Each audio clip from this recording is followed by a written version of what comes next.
You're listening to GenXGamers podcast.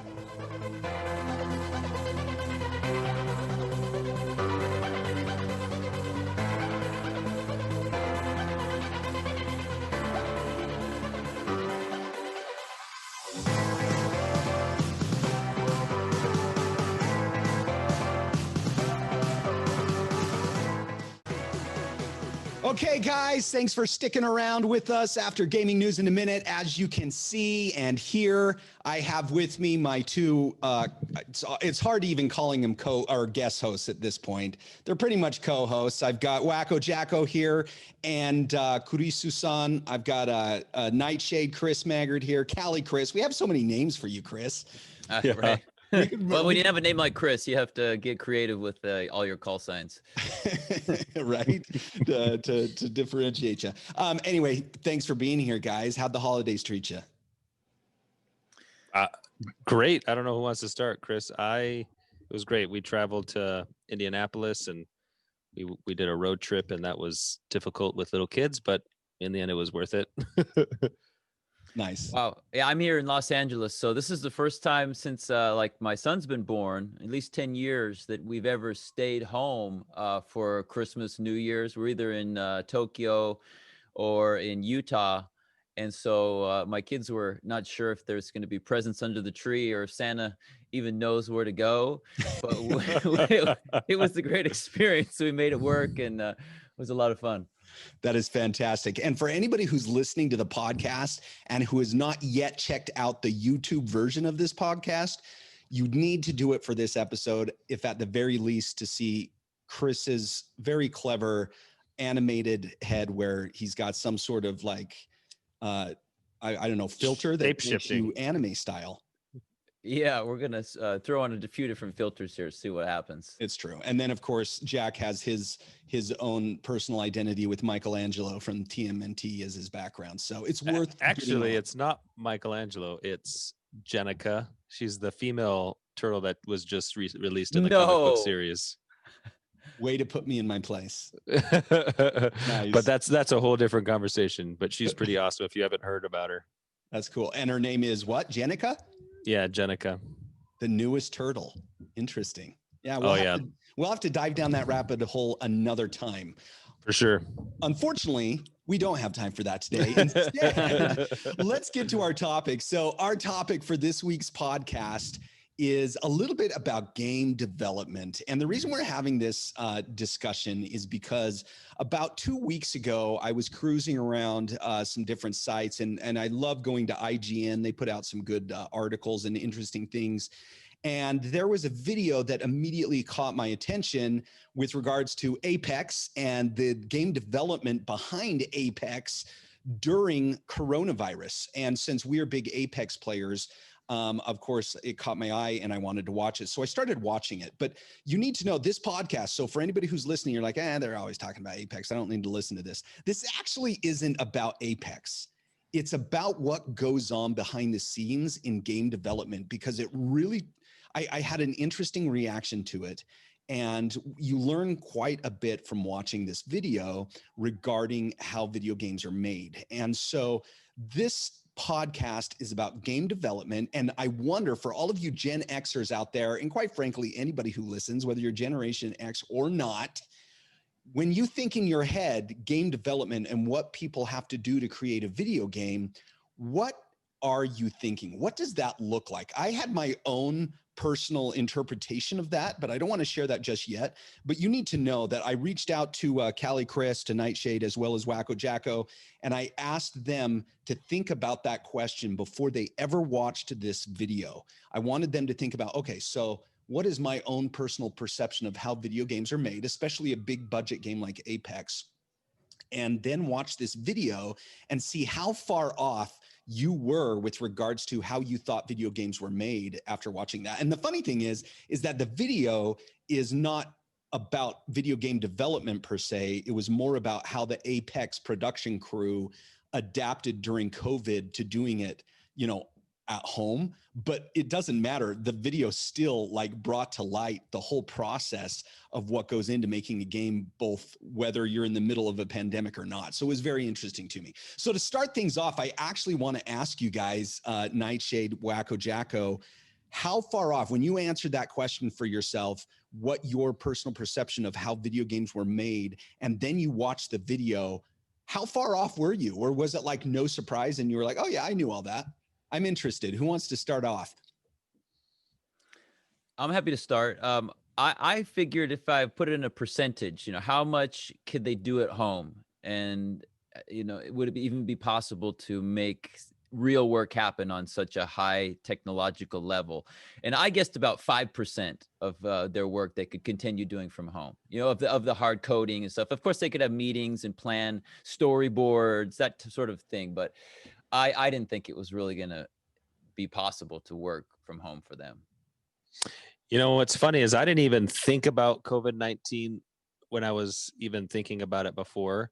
I just kind of wrote down what I knew about game design because my ex-brother-in-law is a game designer for he's done like Saints Row and Red Faction. Oh, cool. And he talked about a little bit about what he does, and at the time he was working on a new Saints Row when I would still see him, and that day that he had just come back from work and he had been coding or designing or working on like different colors and designs for doors, like customizing just doors, and that alone like opened up my perspective about what they have to think about, all those little intricate things, right?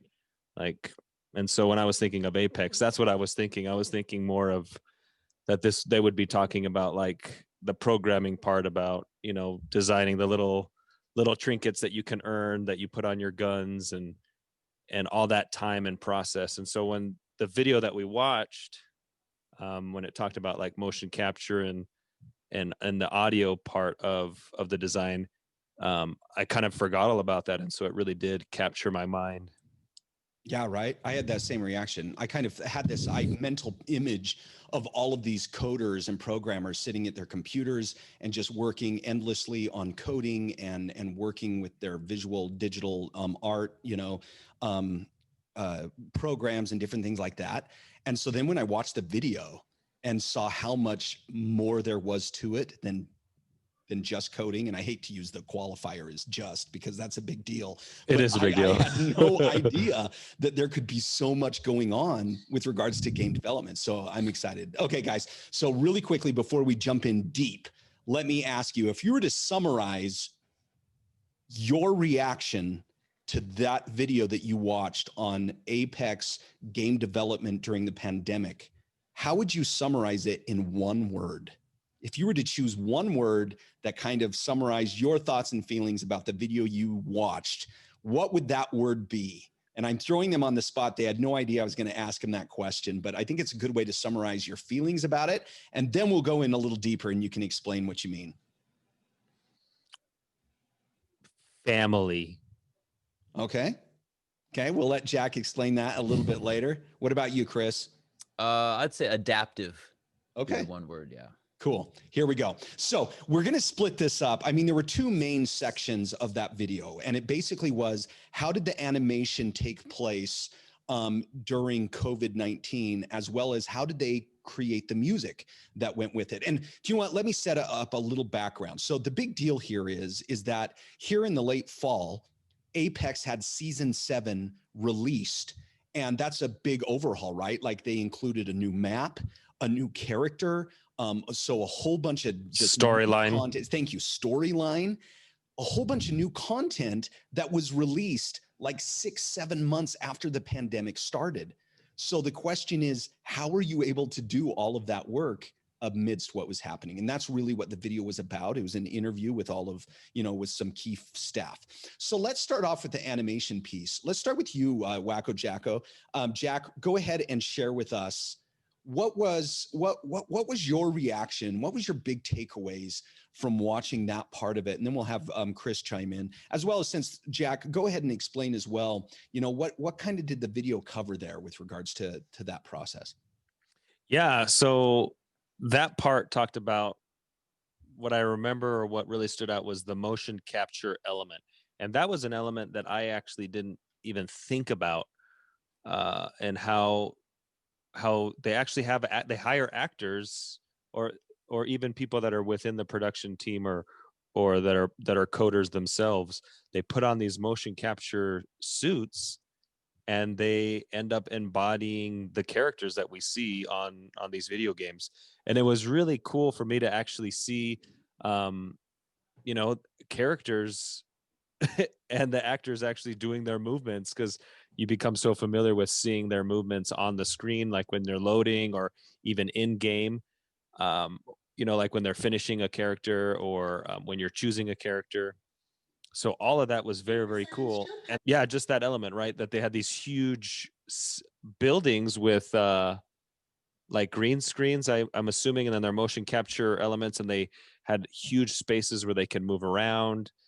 And then how they transition that to their home, that the technology has now been able to transition, where one of the main, I guess, developers took this suit home, and he was able to do motion capture from home, is really, really neat. It's pretty dang cool. Yeah, explain that home process a little bit more that you saw. So they get a suit, and then what? Yeah, and it's the same kind of thing. So the snapshots that we saw in the video were like he was sitting outside on a wooden box, and he's like making motions like he's driving, and kind of like jumping around and being really exaggerating his movements. Because this last season they introduced vehicles, which was new. That's never been done before. And so he was getting all that motion in, because it had never been in the, in their stockpile of movement, I'm assuming, from before. So that was just really cool. And to think that is an element of this game, but I'm assuming in all games, right? Because all really good, captivating games have really great storylines and cutscenes and really great imaging, and artists use actual people when they're sketching, right? You go to art class, and they sketch people in the nude because they need actual individuals, and so to know that they use motion capture to do all that was just a really neat element to see, and to have another appreciation for the games that we play. Yeah, totally. Chris, Maggard, what'd you think? Well, just to jump on the motion capture, I had no idea that they could just send home, but they had to buy a new type of motion capture suit, and then you're jumping around in your backyard pretending you're Pathfinder, and then that's in the game, and that's what they used for the new season trailers, and they're just cleared out some stuff, move your lawn chair out of the way, and they were bouncing around, and it's just unbelievable that could translate into what they do in the major studios with the green screens and so much that goes into making these very specialized locations. That just blew me away. I know that's not their first choice probably to wear that different type of suit, but that they were able to adapt. I didn't realize that that season was put out during COVID. I figured most of it was already done. And so I was just blown away that they actually did so much of it working from home and with all these very limiting conditions. For me, I thought maybe they could do the sound easily. And then from what the video was saying, it sounded like the sound is one of the more difficult things. Yeah. Hey, Chris, since you went there, jump into the sound. Let's talk about the sound aspect of it then. Go ahead and give us an introduction about what the video shared about what they had to do with regarding sound development.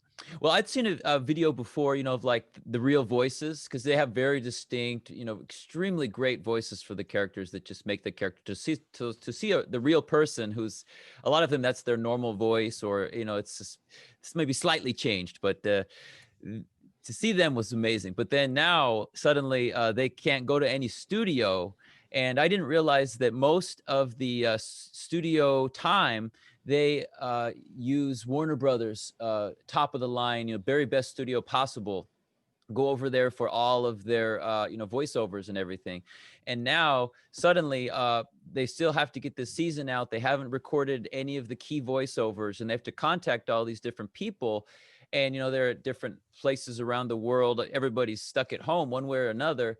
And they're saying, well, what equipment do you have? What can you try? And they just start trying with what they have, and then some of them have better equipment than others. And one young woman who's one of the newer voice actresses, I think she's a more of an on-screen actress. She didn't have anything basically at her house. So they had her climb into her closet, put all her clothes like around her in one closet, and just sort of see how it sound.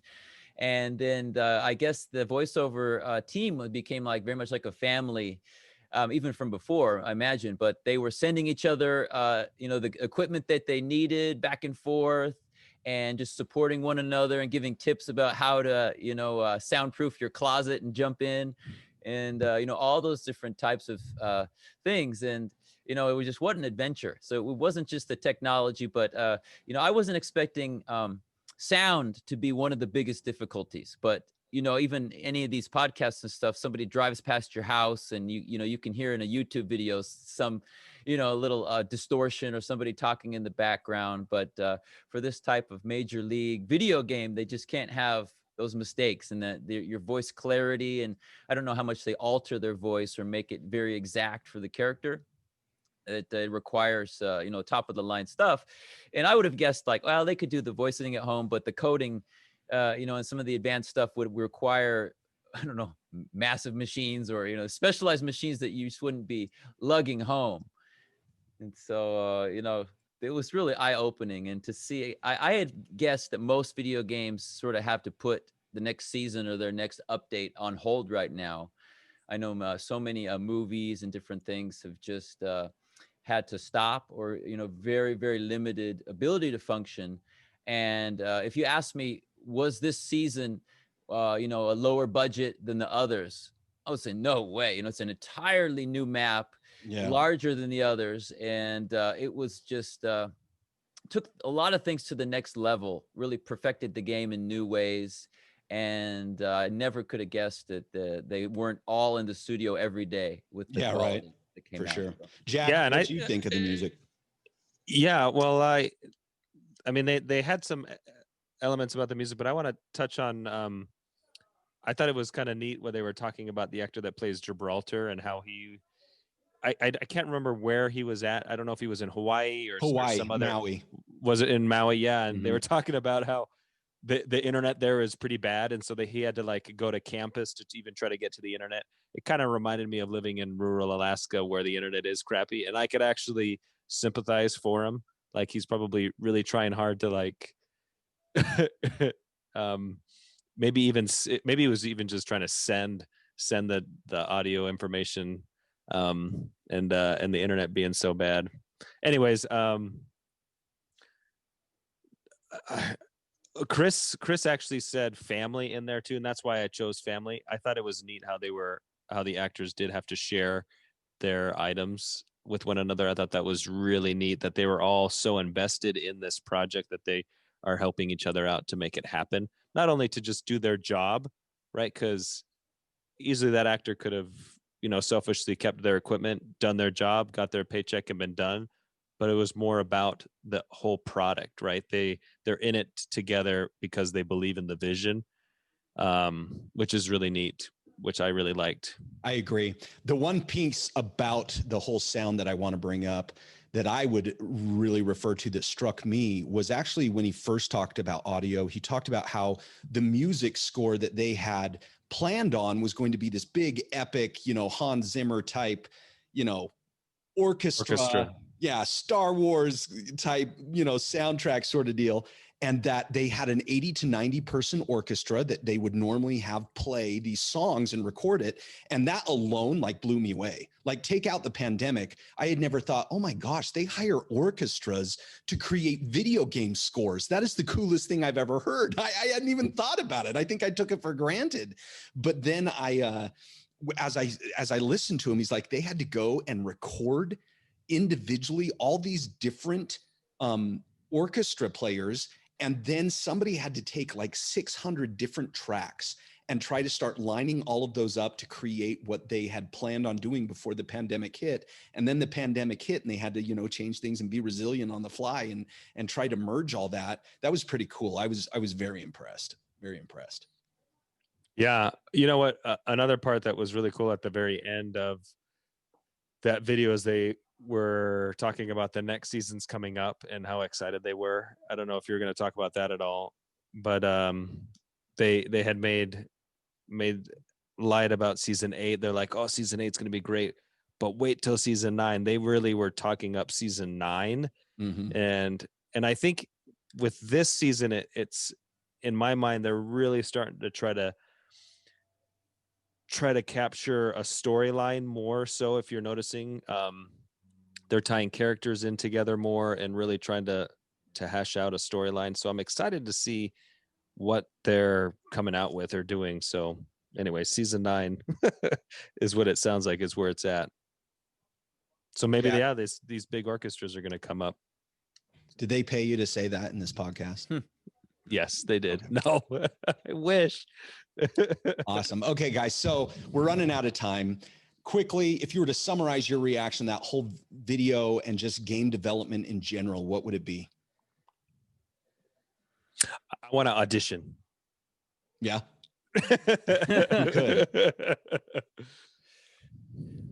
It's amazing how, you know, the adaptive word I used, that if the technology that they were using, they could just use like a whole different thing and then use, you know, plug in the different signals, and they have to change up some of the coding and whatnot, but that there's so many different ways and creative processes that go into these games.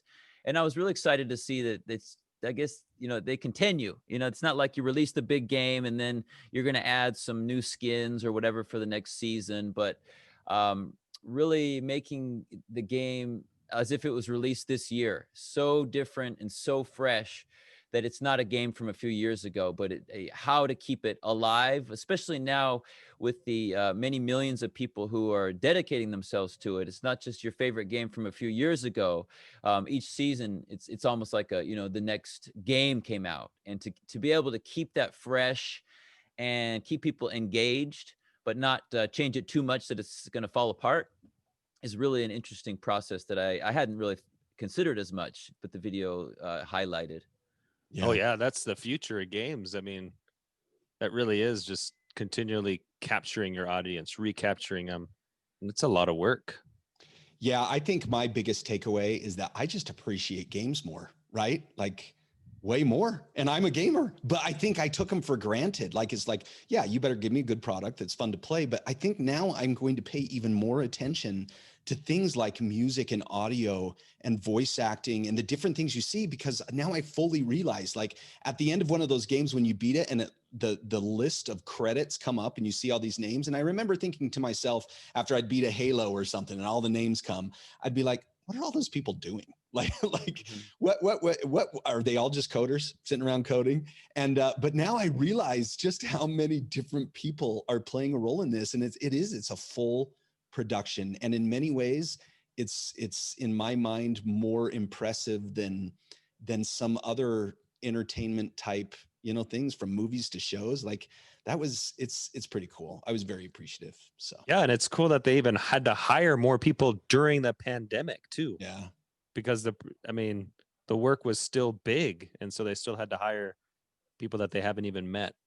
It's pretty cool. Very cool. Okay, guys, thank you for being here. A couple important things for those who are listening. First of all, actually, this is, of course, the podcast. We're now starting to film this as a YouTube, so you can see it on the YouTube account, which you can get to by visiting GenXGamers.us. We are going to be putting on an additional YouTube video that's not a podcast. It's actually a react video. And actually, the three of us are going to be reacting to one of the Apex storyline videos. So you can check that video out.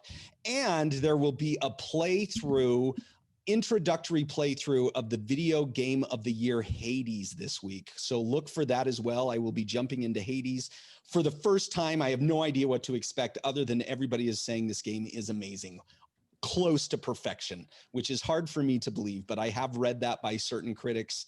And so I'm excited to jump into that. Other than that, though, my friends, thank you so much for being here. And we will see you next week, our last episode of season 3. Yeah, see you then.